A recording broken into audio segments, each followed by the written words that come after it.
Normally when you cook a burger on a griddle, you'll see a whole lot of juice come out of it and flow around it. But this one, as you can see, not a lot of that happening because the juice is staying in because the mushrooms are pulling all that juice back in from the meat.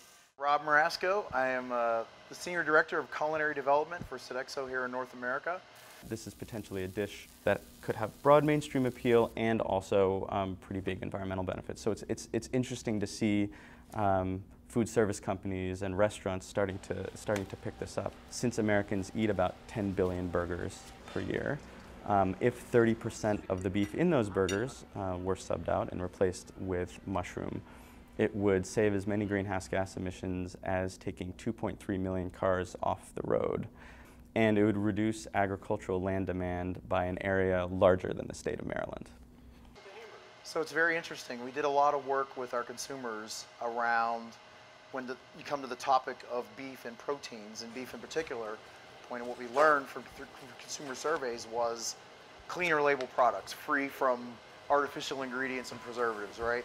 It doesn't taste a lot like mushrooms. I'm not a big fan of mushrooms, but on the burger, it makes the taste perfect. It really feels like a genuine home-style burger. When we did the mushrooms, and people cared about what was in their meat, but then when you look at vegetables compared to beef from a carbon impact standpoint and all those percentages, how vastly different it is for a pound of vegetables versus a pound of beef.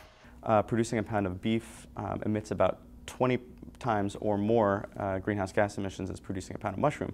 But button mushrooms, the best part, not just the neutrality of flavor, the best part is the moisture absorption and retention. You can tell it's fat because it kind of mushes under my finger, where that's a mushroom. It's pretty solid and it's not going anywhere. But what the beauty of the mushrooms is, like I said, it will absorb whatever moisture the ground beef gives off, so it's pretty awesome. 25% mushrooms, but you won't taste any. So it potentially caters to a much wider audience. You know, if you still like to eat a hamburger and you crave that indulgent flavor and the grilled char on it and all that stuff, you can still have that. It's still actually meat, but it's meat that's raised a little cleaner and a little more humanely, and it's got a little slightly better health benefits for you and reduces your carbon environment impact all at the same time. I hope you like the burger.